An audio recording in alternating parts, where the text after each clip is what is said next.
Mahabub Nagar parliament అభ్యర్థి వంశీ చందర్ రెడ్డి ఎన్నికల ప్రచారం ముమ్మరం చేశారు. కాంగ్రెస్ ప్రభుత్వం ఏర్పడ్డ 100 రోజుల్లోనే ఇచ్చిన 6 గ్యారంటీలను అమలు చేశామని తెలిపారు. రాష్ట్రంలో కాంగ్రెస్ అత్యధిక స్థానాల్లో ఎంపీ సీట్లు సాధిస్తోందంటున్న వంశీ చందర్ రెడ్డితో మా ప్రతినిధి Shashikant face to face. Parliament segment Congress parliament అభ్యర్థి వంశీ చందర్ రెడ్డి గారు మనతో ఉన్నారు. ఇక్కడ వారి ప్రచారం ఎలా సాగుతుంది, వారి గెలుపు అవకాశాలు ఎలా ఉన్నాయో మనం అడిగి తెలుసుకుందాం. చెప్పండి అన్న, మీ ప్రచారం ఎలా సాగుతుంది? ఇవాళ జడ్చర్ల నియోజకవర్గం మిడ్జిల్ మండలం బైరంపల్లి గ్రామంలో ఇప్పుడు ప్రస్తుతం ప్రచారం సాగుతుంది. బైరంపల్లికి వెళ్ళినా, ఏ గ్రామానికి వెళ్ళినా, ఎక్కడికి వెళ్ళినా, ఏ పల్లెకి వెళ్ళినా, ఏ తండకి వెళ్ళినా, ఏ దళిత వాడకి వెళ్ళినా ఇవాళ కాంగ్రెస్ పార్టీ వైపు ప్రజలందరూ కూడా ఉన్నట్టుగా చాలా స్పష్టంగా కనిపిస్తున్నది. రాష్ట్రంలో రేవంత్ రెడ్డి గారి ఆధ్వర్యంలో జరుగుతున్నటువంటి ప్రజాపాలన పట్ల ప్రజలందరూ కూడా సానుకూలంగా ఉన్నారు. ఇది రేవంత్ రెడ్డి గారి సొంత జిల్లా. పాలమూరు బిడ్డగా రేవంత్ రెడ్డి గారు ముఖ్యమంత్రిగా ఉన్నారు. ఇది పాలమూరు భవిష్యత్తుకు సంబంధించినటువంటి ఎన్నికగా ప్రజలందరూ కూడా భావిస్తున్నారు. పాలమూరు అభివృద్ధి చెందాలంటే ఈ ప్రాంతానికి ప్రతి ఎకరానికి సాగునీరు అందించి ఈ ప్రాంతం సస్యశ్యామలం కావాలంటే, నిరుద్యోగులకు ఉద్యోగాలు రావాలంటే, గ్రామాలకు బీటీ రోడ్లు, అంతర్గతంగా సీసీ రోడ్లు, అండర్ గ్రౌండ్ డ్రైనేజ్ రావాలంటే రేవంత్ రెడ్డి గారు ముఖ్యమంత్రిగా ఉన్నారు. నిధులు కేటాయిస్తారు. రేవంత్ రెడ్డి గారికి అండగా ఉంటూ ఈ నియోజకవర్గం నుంచి వంశీ చందర్ రెడ్డిని భారీ మెజార్టీతో గెలిపిస్తామని ప్రజలందరూ కూడా అంటున్నారు.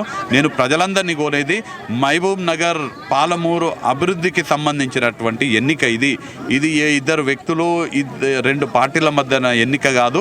ఇది మహబూబ్ నగర్ అభివృద్ధిని కోరుకునేటువంటి ప్రజలకు, మహబూబ్ నగర్ని గత దశాబ్దాలుగా నిర్లక్ష్యం వహించినటువంటి వ్యక్తుల మధ్యలో జరుగుతున్నటువంటి ఎన్నిక. మహబూబ్ నగర్ అభివృద్ధి కోరుకునే వాళ్ళు, మహబూబ్ నగర్ భవిష్యత్తు కోరుకునే వాళ్ళు కాంగ్రెస్ వైపు ఉంటున్నారు. ఈ ఎన్నికల్లో కాంగ్రెస్ పార్టీని గెలిపించడం ద్వారా పాలమూరు గెలవబోతుందనే విషయాన్ని ప్రజలందరూ కూడా గ్రహించినారు. భారీ మెజార్టీతో కాంగ్రెస్ పార్టీ ఇక్కడ గెలవబోతుంది. ఇది ఈ ఎన్నిక అన్నది 2 పార్టీల మధ్యలో కాకుండా ఇద్దరు వ్యక్తుల మధ్య కొనసాగుతుంది.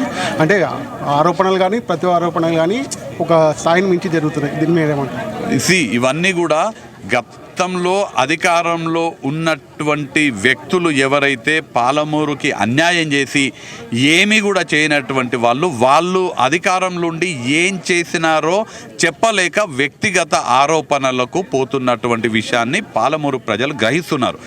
ఎవరైతే ఈ ఆరోపణలు చేస్తున్నారో నేను సూటి ప్రశ్న అడుగుతున్నా, మీరు ఈ పాలమూరుకి ఏం చేసిండ్రు, ఏం నిధులు తీసుకొచ్చిండ్రు, ఏ ప్రాజెక్టులు తీసుకొచ్చిండ్రు, పాలమూరు అభివృద్ధిలో మీ పాత్ర ఏంది అనే ప్రశ్నకు మొదలు సమాధానం చెప్పాల్సిందే నేను కోరుతున్నా.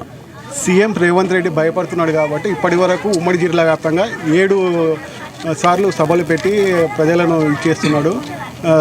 సీఎం భయపడుతున్నాడు కాబట్టి ఇంత ప్రచారం చేసుకుంటున్నాడు అని మీ ప్రత్యర్థి అంటారు. దీనికి ఏమంటారు? సీఎం భయపడుతున్నాడు అని ఎవడనంటే దిమాగ్ లేనోడు సీఎం భయపడుతున్నాడు అంటాడు. 10 ఏళ్ళు పాలన చేసినటువంటి కేసీఆర్ని పాతరేసినటువంటి వ్యక్తి రేవంత్ రెడ్డి భయపడుతున్నాడని ఎవరైతే అంటున్నారో వాళ్ళకి నిజంగా దిమాక్ ఉందా లేదా అనేది ఒకసారి చూసుకోవాలి. మెంటల్ హాస్పిటల్కి తోలియాలి. ధైర్యానికి మారు పేరు రేవంత్ రెడ్డి. 7 సార్లు వచ్చినంటే వస్తాడు, 70 సార్లు వస్తాడు. ఆయన ఊరు, ఆయన జిల్లా, ఆయన పుట్టిన జిల్లా, ఈ జిల్లాని అభివృద్ధి పదంలో నడిపించాలనుకుంటుండు. ఈ జిల్లాకి ప్రాజెక్టులు తేవాలనుకుంటుండు, సిమెంట్ ఫ్యాక్టరీలు తేవాలనుకుంటుండ్రు.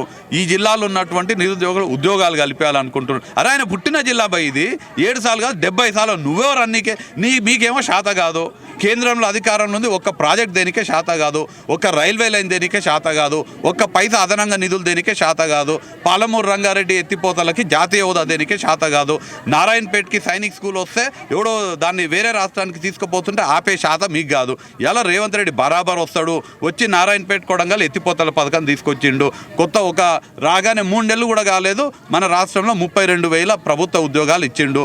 గవర్నమెంట్ మెడికల్ కాలేజ్ ఇచ్చిండు, government engineering college, polytechnic college, pharmacy college, షాదీఖానా, ఉర్దూ గారు మహబూబ్ నగర్లో ముఖ్యమంత్రి అయి 3 నెలలు కాకముందే 10,000 కోట్ల రూపాయలు అభివృద్ధి చేస్తుండు.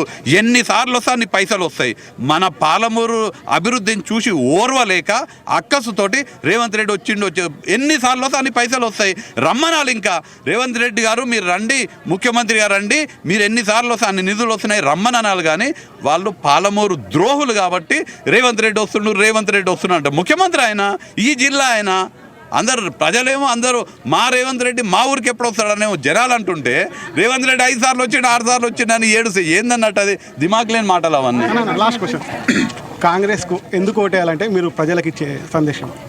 కాంగ్రెస్ పార్టీకి ఎందుకు ఓటేయాలంటే ప్రజలు ఈ ప్రాంతంలో పారుతున్నటువంటి కల్వకుర్తి, నెట్టెంపాడు, జూరాల, కోయిల్ సాగర్, భీమా ఇవన్నీ కట్టినటువంటి పార్టీ కాంగ్రెస్ పార్టీ. ఇవాళ ఏ ఊరికి పోయినా ఇందిరమ్మ ఇల్లు లేని ఊరు ఉండదు, ఆంజనేయ స్వామి గుడి లేని ఊరు ఉండదు. ఇందిరమ్మ ఇల్లు ఇప్పటివరకు ఉన్న ఇల్లు కట్టింది కాంగ్రెస్ పార్టీ. 10 ఏళ్లలో ఏం కట్టలే, మళ్ళీ ఇప్పుడు ఇందిరమ్మ ఇల్లు కట్టబోతుంది. రేపు కాంగ్రెస్ పార్టీ అధికారంలోకి వస్తే మహిళలందరికీ కూడా ప్రతి నెల 8,500 రూపాయలు వాళ్ళ అకౌంట్లో పడబోతున్నాయి.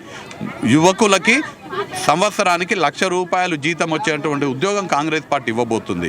ఉపాధి హామీ పథకంలో పనిచేసే వాళ్ళకి 100 రోజుల నుంచి 150 రోజులకు పని దినాలు పెంచి ₹400 కనీసం కూలీ పడేటట్టుగా కాంగ్రెస్ పార్టీ చేయబోతుంది. కాంగ్రెస్ పార్టీ ఈ ప్రాంతానికి సాగునీరు తీసుకొస్తుంది, ఈ ప్రాంతంలో ఉన్న నిరుద్యోగులకు ఉద్యోగాలు కలిగిస్తుంది. పాలమూరు అభివృద్ధి కోసం కాంగ్రెస్ పార్టీకి ఓటేయాలి. రేవంత్ రెడ్డి బలాన్ని పెంచనీకే కాంగ్రెస్ పార్టీకి ఓటేయాలి. రేవంత్ రెడ్డిని ఆశీర్వదించనీకే కాంగ్రెస్ పార్టీకి ఓటేయాలి.